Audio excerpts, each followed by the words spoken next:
Every new scene in Terminator 2, Judgment Day's extended cut. Director James Cameron's Terminator 2, Judgment Day is an iconic classic, but its special edition extended cut adds even more great moments. Director James Cameron's Terminator 2, Judgment Day is an iconic classic, but its special edition extended cut adds even more great moments. 1984's The Terminator is also a classic in the eyes of most, but it's actually a quite different film from its first sequel. The Terminator is, at its heart, a slasher horror movie that happens to feature a cyborg as the killer. For Terminator 2, Cameron reinvented his creation as a primarily action and special effects-driven piece, while also not skimping on expanding the Terminator mythology.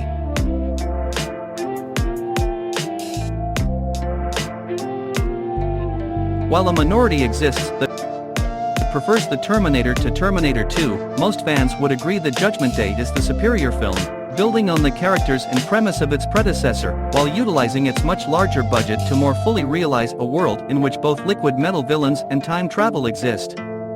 It also features what most would consider Arnold Schwarzenegger's best performance, transforming his hulking T-800 model Terminator from killer to protector. As many terrific scenes as Terminator 2, Judgment Day offers, its extended cut, sometimes referred to the special edition of the film, adds on several more scenes worth seeing for any Terminator fan. While the theatrical cut remains Cameron's preferred version, he's been happy to let fans see what ended up on the cutting room floor. Sarah Connor gets abused. The first new scene in Terminator 2, Judgment Day's extended cut is about a minute long, and sees Sarah Connor get physically abused and beat up by the guards at the mental hospital she begins the film locked up inside. It serves to further illustrate the inhumane treatment she receives while there, and further justifies how vicious she is when making her escape from the facility later on. Sarah Connor is visited by Kyle Reese, sort of. In a scene that many would argue should have remained in the Terminator 2 theatrical cut, Sarah has a dream while still locked inside the mental hospital in which she's visited by her dead true love Kyle Reese, John's time-traveling father.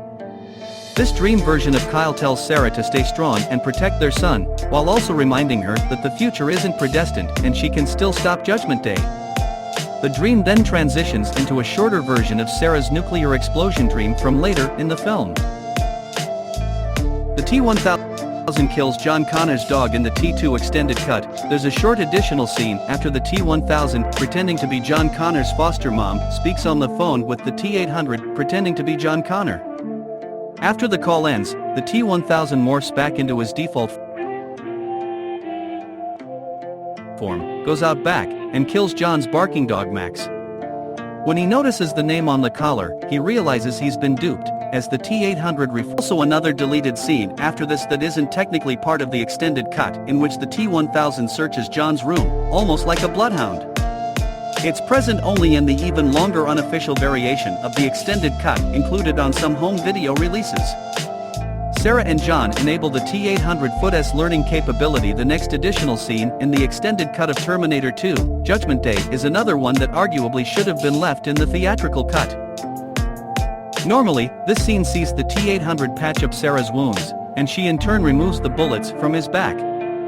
John inquires about whether the T-800 can learn, he says yes, and it's on to the next sequence.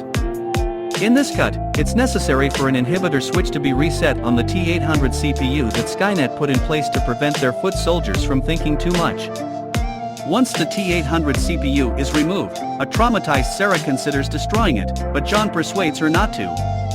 The T-800 learns to smile in a short, but amusing scene in the Terminator 2 extended cut. Sarah, John, and the T-800 stop at a roadside store to get some gas and food.